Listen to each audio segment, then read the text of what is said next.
Hey guys, welcome back to Elvis Car Reviews. I hope that every single one of you is having a beautiful day.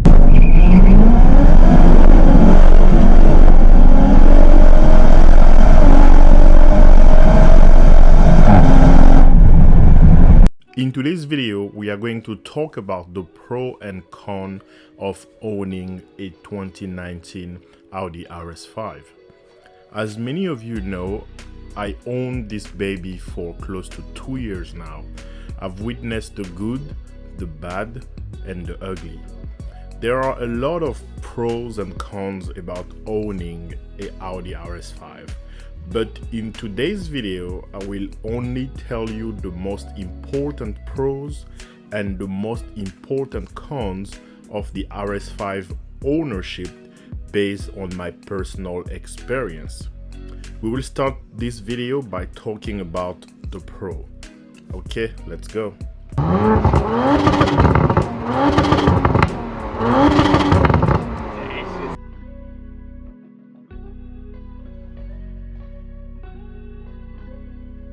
The 2019 Audi RS5 comes equipped with a twin-turbo 2.9-liter V6 engine, making 450 horsepower and 443 pound-feet of torque.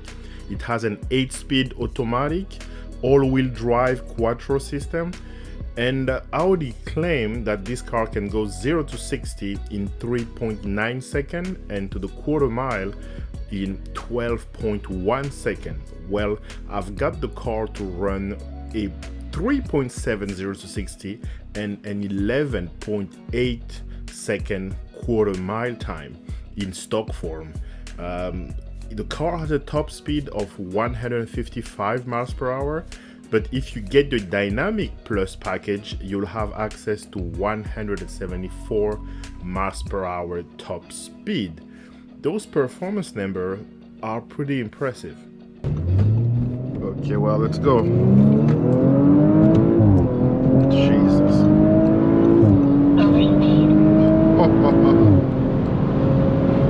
Damn.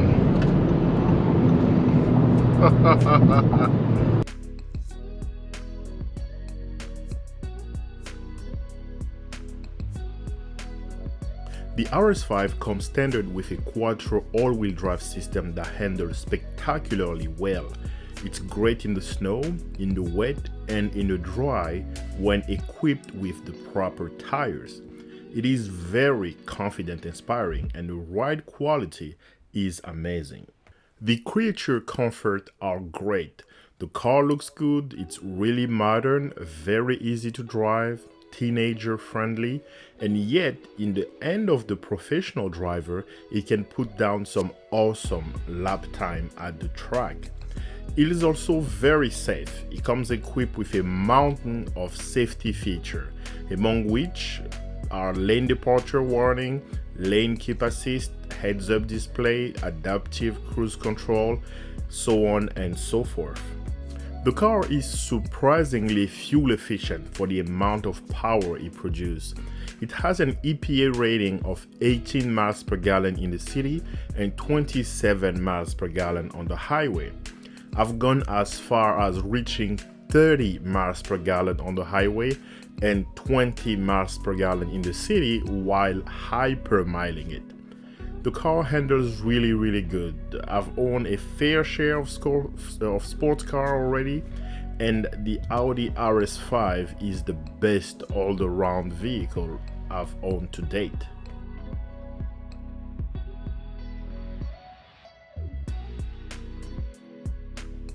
The RS5 looks really nice. It's not too shouty, not too in your face. It's rather beautiful, elegant, and subtle. It's the perfect vehicle for someone who wants incredible performance without having the cocky image of a BMW M4 or M5 or the pretentiousness of an AMG Mercedes owner. It's the perfect cross between luxury, performance, humility, and down to earth. Yes, it turns head, but most of the people turning their heads aren't thinking, there goes another douchebag who thinks he's better than anyone else. Rather, wow, that's a beautiful car. I would like to own one someday. It's inspirational.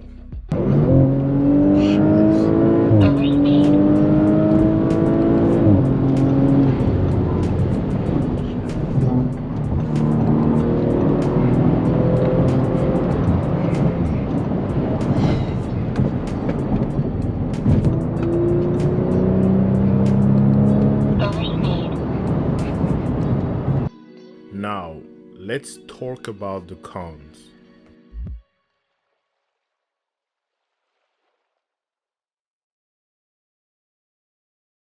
The 2019 Audi RS5 has a starting price of $75,000 without option, and you could option the car to reach over $100,000. For reference, its base price is $5,000 more than a base 2019 BMW M4. For that kind of money, I expected Audi to be able to offer more than just 450 horsepower.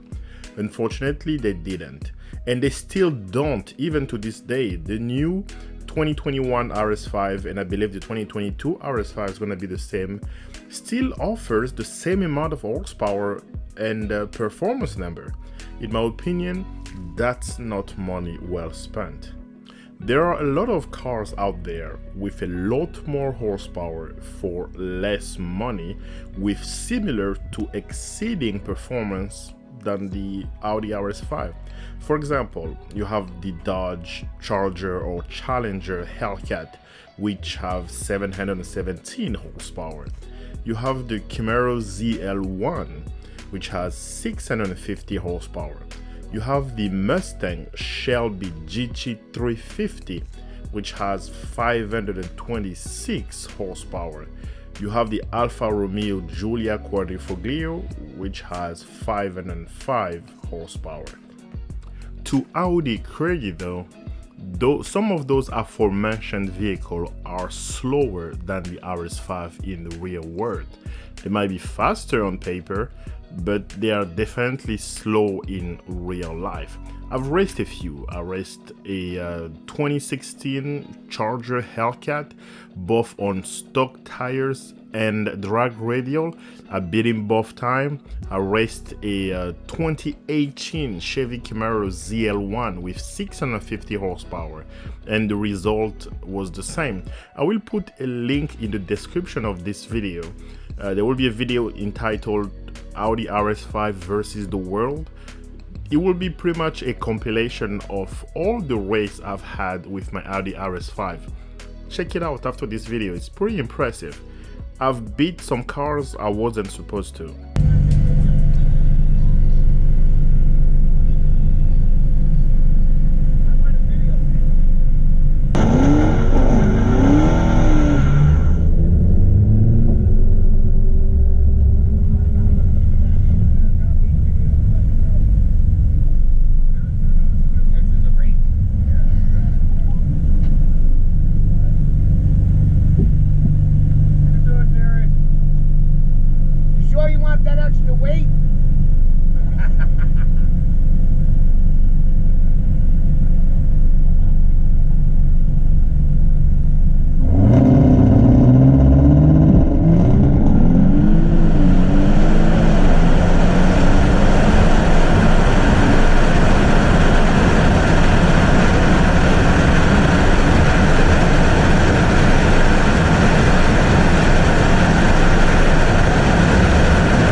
I would highly recommend people who are interested in the RS5 to buy them used. The gods of depreciation have worked their magic very well on that car. Although, due to the unprecedented situation we are currently living in, used cars are no longer the great bargain they used to be. A lot of dealerships are taking advantage of the current situation to price the cars to the moon. So this is not the time to buy a used car, really. If you really want an RS5, lease one and buy it at the end of the lease if the price is right, or look for a used one. Hopefully by the time everything will calm down and you could go right ahead and buy a brand new one, if again the whole chip shortage gets sorted out, or just wait. I mean, lease one and wait. I think that's the best course of action at the moment. So, however, despite everything I said so far, I will still defend Audi's ridiculous price by saying this: the RS5 is not a straight-up performance vehicle. It is the fastest version of the A5. If you want a performance Audi sports car, you should consider the R8. I mean, a used R8, the pre-2017 body style, you can find it for $100,000, $90,000, $80,000. I mean, and that car has more power than the newer generation RS5. So if you want something fast, go for the Audi R8. If not, if you want a blend of comfort, excellent drivability, versatility, and performance without sacrificing anything else, the Audi RS5 is the way to go.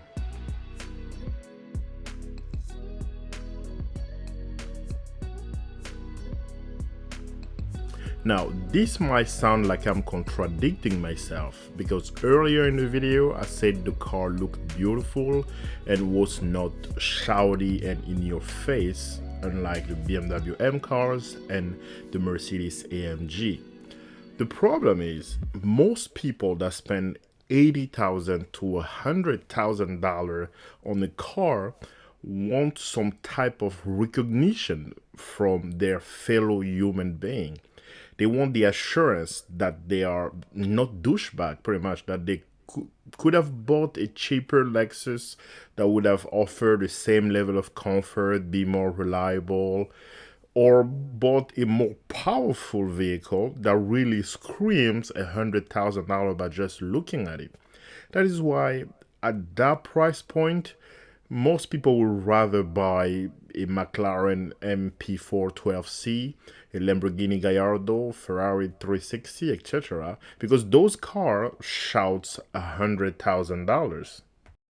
So, based on that logic, the Audi S5 might be a better choice. Yes, it's a bit slower than the RS5, but you get the exact same comfort level and the same look, basically. The power difference can be fixed with a simple tune and a couple bolt-ons. This concludes the pros and cons of owning an Audi RS5. Overall, it's a great vehicle. The pro outweighs the con. There's not a lot of cons, as you've seen, and there's so many pros that if I just start rambling on the pros, this video will probably be 6 hours long. If the price wasn't a factor, this would have been the best all-around car in the world. Let me know in the comment section below, if you own an RS5, what are your pros and cons? Thank you guys for watching. I hope you liked the video. If you did, give it a thumbs up. If you are stopping by for the first time, do not forget to subscribe.